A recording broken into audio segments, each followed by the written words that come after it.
Assalamualaikum and hi everyone. My name is Umar Hakim bin Zamtuni and my matrix number is DE20100.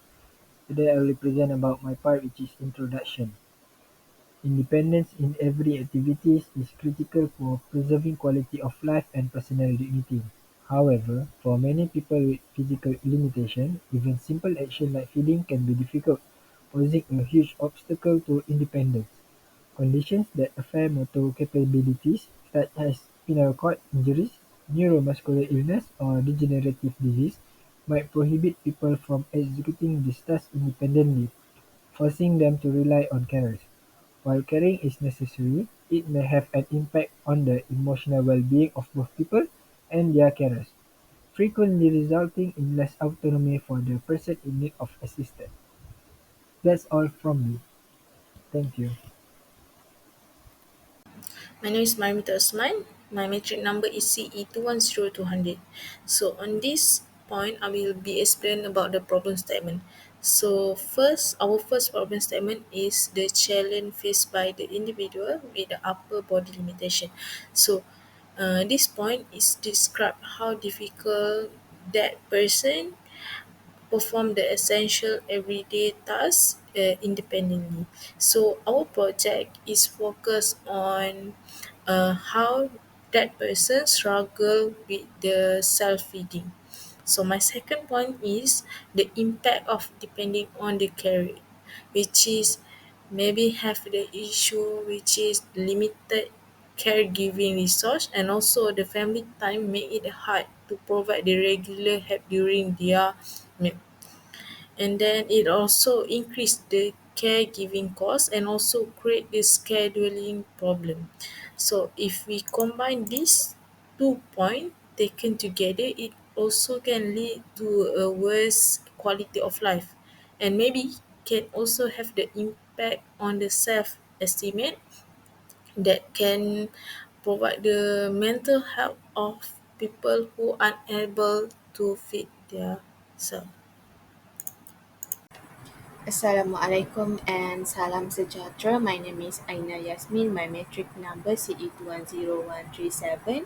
So I will continue at objective. First objective is to design and develop an autonomous feeding robot that enable individual with upper body disability to eat safely and independently. Second, to promote accessibility by creating technology that support care center and community facilities in providing effective assistance to individuals with disabilities.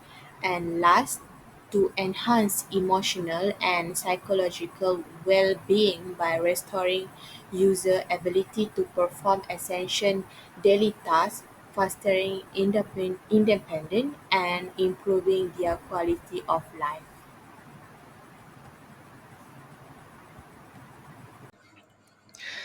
Hi, Assalamualaikum warahmatullahi wabarakatuh. My name is Farhan Fidos bin Muhammad Ali and my matrix number is CE210055. Okay, I would like to present about what we use component in this project. So, for the first one, the microcontroller we use is ESP32, not MCU.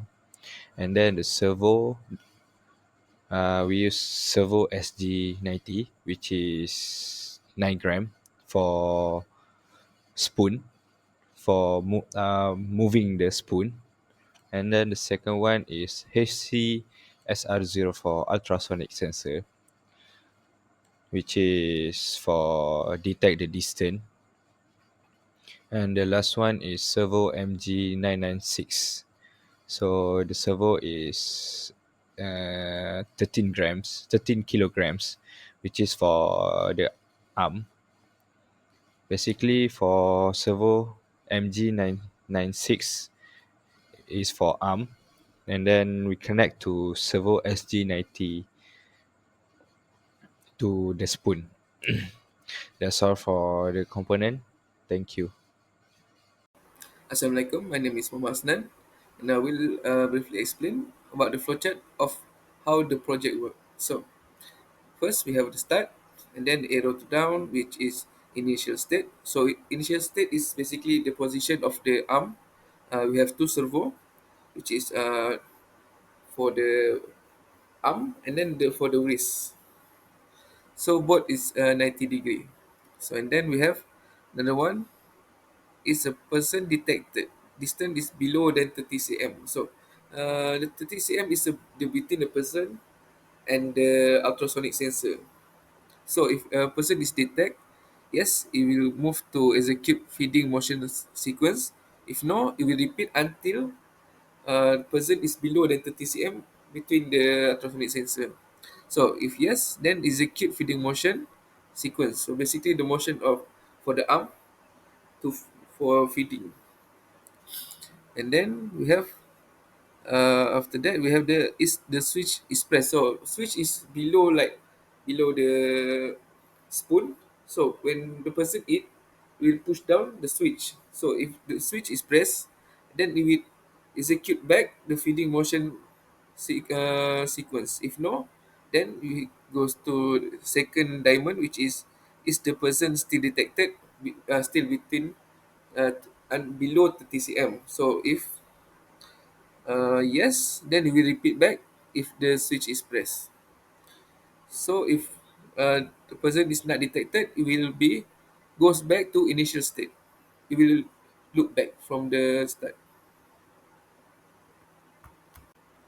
So for our next part, which is demonstration project, is basically just a demo, or we call it prototype. It's not like a 100% complete. So we use like a basic component first, and then after we complete everything, then we move to like, instead of we using simple wood, we will be using like a 3D print. So we will show you after this a short demo how it works. Thank you.